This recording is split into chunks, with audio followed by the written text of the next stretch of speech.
Hi guys, it's Tamara coming back at you with another video. Welcome back to my channel. I want to address a topic today that I actually got on my website, and it was a question that was interesting because it was a question about transference. And so I want to talk a little bit about that, and I want to give a little bit of insight about what that is and what to expect, and kind of like, how to approach it, how to deal with it. So I thought this might be a good topic because we're talking about unhealthy and toxic parent-child relationships, and sadly, that toxicity within that family dynamic can actually spread to the therapist. And so I want to talk a little bit about the bounds and the barriers, and the parameters that are within a client-therapist relationship. So the question I got today, I wrote it down in my notebook here because I wanted to bring it up. The question today, and I asked her if I could give her name and that, and she says yeah. So the question I got today was from Stephanie, and Stephanie says, "Hi Tamara, thanks so much for your videos on YouTube. I'm sorry I didn't find them sooner!" Exclamation point. I wanted to ask you a question. Now this is about her stepdaughter. Okay, she says, "My 12-year-old stepdaughter has just begun seeing a therapist, and I'm so glad she's finally in therapy. She had a very tough relationship with her mother and struggled throughout the years with depression, anxiety, and suicidal thoughts. She is now taking a liking to her therapist, who is a male. He is a 45-year-old male that looks very similar to her father when he has a beard." Whoops, I'm so sorry, guys. "My 12-year-old stepdaughter comes home crying, stating that she misses her therapist and wants to live with him. She reported to me that she has dreams about him and has strong feelings that he might actually be her father. How can I deal with the reality of this and help her cope? Thanks so much." That's a very interesting question, Stephanie, and I want to address that using two very important things, okay? One is the topic of boundaries, and two is the topic of the law and ethics. This is hard. I have been there in the past. I've had situations where I've had kids say, "Don't leave me," or "I don't want to go home," or, "I just want to live with you," or "Can you please adopt me?" Like, I've had kids do that. And I think part of that is a good compliment about who the therapist is, right? The fact that the kid wants to be with the therapist, that's a great compliment. That says that you've got a good therapist on your hands. However, we have to keep in mind that there are some things going on. One is transference. Transference is an idea that was kind of coined and perpetuated by Sigmund Freud.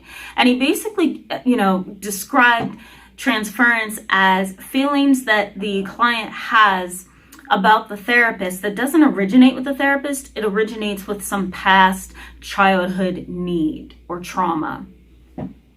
The whole idea of transference is that I'm not having these natural, normal emotions and feelings because of who you are. I'm having these natural, normal feelings because of who you remind me of.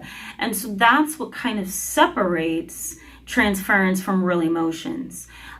Because the real emotion originates from on the inside, right? It originates from a need of that person. But transference originates from a need that didn't get met by a different person. And so the child will often take those emotions and project them onto the safe, caring, empathic therapist in hopes of getting their needs fulfilled. The scary part about this is that there are laws and ethics that says that therapists are not able to cross certain boundaries. Now, the American Counseling Association, their 2014 ethics code says that if a therapist were to cross boundaries, it would be considered what's called a dual relationship. A dual relationship is a relationship where the person's a therapist, but they are also trying to play another role, right? So the person's a therapist, and yet they're trying to play stepdad to the child. That dual relationship causes problems. Why? Because the therapist has certain boundaries and ethics and behaviors that they must abide by. They also have a certain style that they relate to to the client in, which is vastly different from the style and the boundaries of a father, right? The boundaries of a father are way more malleable, right? They're way more fluid and workable. The boundaries of a therapist can be malleable, but then it comes right back into focus, right? It bends a little bit and then we're back to square one again, right? So what I'm trying to say is the boundaries of a therapist allows them to step over the boundary just a little bit to provide that empathy, that sympathy, that love, that compassion, but then they have to come right back to their position as an authority figure. A father doesn't have to do that, right? A father is an authority figure, but his role is very flexible, right? He can be that loving dad that hugs and kisses his 12-year-old daughter. That therapist cannot. And that's the hard part for a lot of people. So I encourage you to Google this topic, see what you come up with, Stephanie, see what you come up with, guys, and tell me what you think of this topic. It's pretty comprehensive. I mean, you can Google it and just read for hours and years, because the information on this topic is so contradictory and so complicated that it's going to take a while for it to digest. So thanks so much, Stephanie, for that question. I appreciate that question. It was a great question.